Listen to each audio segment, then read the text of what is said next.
अस्सलामुअलैकुम। मैं हूं शरीफ चिश्ती ज़रई फार्म पाक पतन की जानिब से आपकी खिदमत में हाज़िर हूं। नाजरीन, जो आज की मैं वीडियो लेके आया हूं वो है अल खालिद राइस सीड और उसकी क्रॉप के बारे में।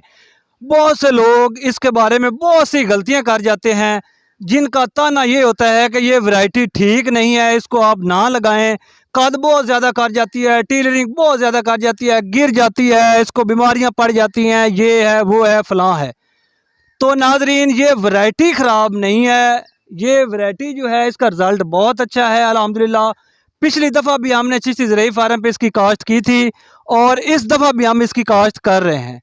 तो जो आप इसको खुराक और खाद प्लान दे रहे हैं वो आपका गलत है, वो आपका तरीक़ाकार जो है वो आपका गलत है।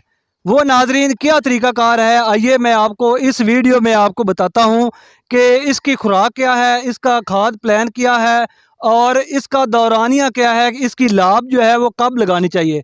अगर आप इसको आउट ऑफ सीज़न काश्त करेंगे, अगर इसको गलत खुराक देंगे, तो नाजरीन इसका रिज़ल्ट आपको 0% मिलेगा। अगर आपका इसका दौरानिया जो मैं अथेंटिक दौरानिया आपको बता रहा हूँ और जो आपको खाद प्लान बता रहा हूँ, अगर इस तरीके के तहत आप चलेंगे तो इंशाल्लाह 100% आपको इसका रिज़ल्ट मिलेगा।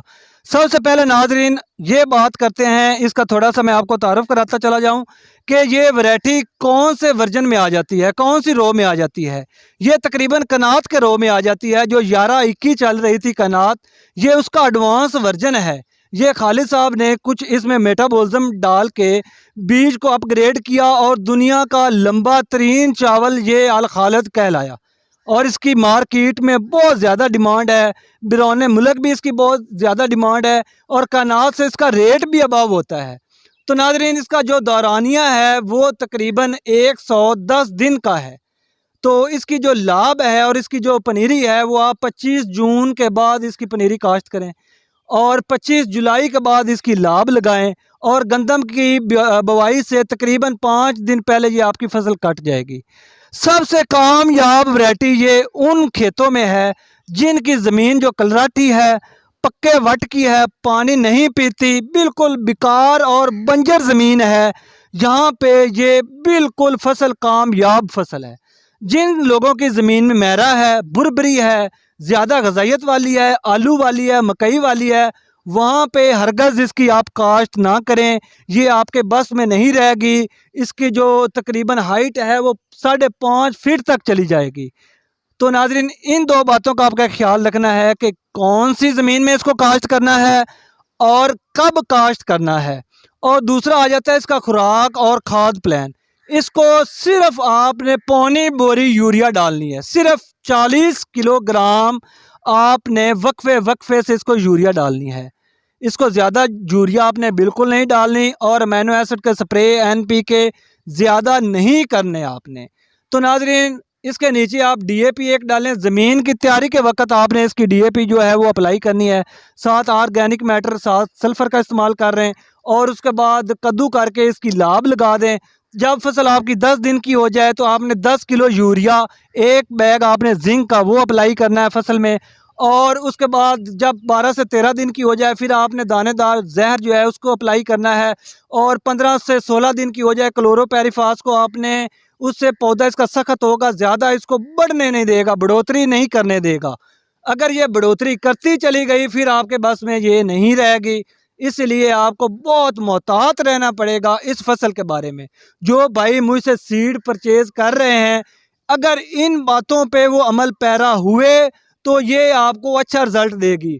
अगर आपने अपनी मनमानियाँ की, दूसरी वैरायटियों की तरह इसको ज़्यादा खाद दी, तो ये आपके बस में नहीं रहेगी।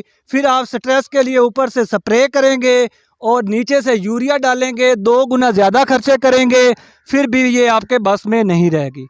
तो आपको पता चल गया होगा कि इसके खुराक और खाद प्लान क्या है। जब ये फसल 30 दिन की हो जाए तो आपने तकरीबन 2 दानेदार डाल चुके हों और आधी बोरी जो यूरिया है वो अप्लाई कर चुके हों, 1-2 आप फंजीसाइड इसको स्प्रे कर चुके हों। ये तकरीबन 65 से 70 दिन के दरमियान गोब में क्रॉसिंग का अमल इसका शुरू हो जाता है। उस वक्त आपने क्या करना है, तकरीबन 10 लीटर या 10 किलो आपने पोटाश लेनी है, सिर्फ 5 किलो आपने यूरिया लेनी है। उसको मिक्स करके, क्योंकि पोटाश की अफादियत यूरिया से 2 गुना हो जाती है। जब कभी भी आपने पोटाश को अप्लाई करना है तो थोड़ी बहुत यूरिया का टच आप ज़रूर दें। दानेदार जब भी आपने डालनी है, ये दोनों अपोजिट हैं। दानेदार के साथ कभी आपने किसी खाद का इस्तेमाल हरगिज़ नहीं करना। सल्फ़र के साथ आप इस्तेमाल कर सकते हैं, पोटाश के साथ कर सकते हैं, जिंक के साथ कर सकते हैं, दानेदार के साथ आपने नहीं कभी भी करना। और जड़ी बूटियों वाली जो स्प्रे होता है उसके साथ कभी कोई मिक्सचर आपने नहीं बनाना। और जो सूंडी मार होता है उसके साथ आप NPK जो है उसको अभी महलूल नहीं बना सकते। इन बातों का आपने ख्याल रखना है। तो नाज़रीन, जब आपकी 90 दिन की 95 दिन की हो जाए, पोटाश का विद इज़ाबियान, वेलामेन या इस तरह का NPK स्प्रे का छिड़काव आपने करते रहना है। अगर ये आप अप्लाई करते रहे तो आपकी फसल गिरेगी नहीं, बिल्कुल तरोतवाना रहेगी।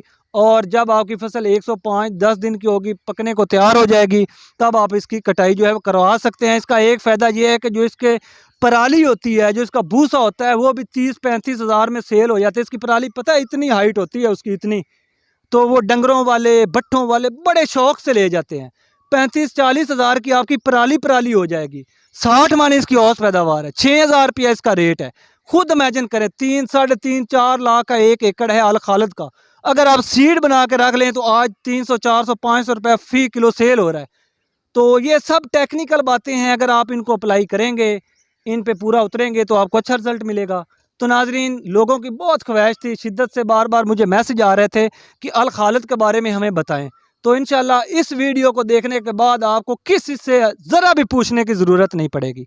तो नाजरीन, चिश्ती ज़रई फार्म पे अल्हम्दुलिल्लाह म्यारी बीज 1847 का बीज हमारे पास मौजूद है, अल खालिद का मौजूद है, 17-18 इंडियन वैरायटी का मौजूद है, और इसके अलावा 1692 का, इन सब वैरायटियों की पनीरी भी हमारे पास दस्तयाब है लेटेस्ट। तो जिस भाई को भी चाहिए वो चिश्ती ज़रई फार्म पे रब्ता कर सकता है। मज़ीद मालूमात चाहिए, हमारे चैनल को सब्सक्राइब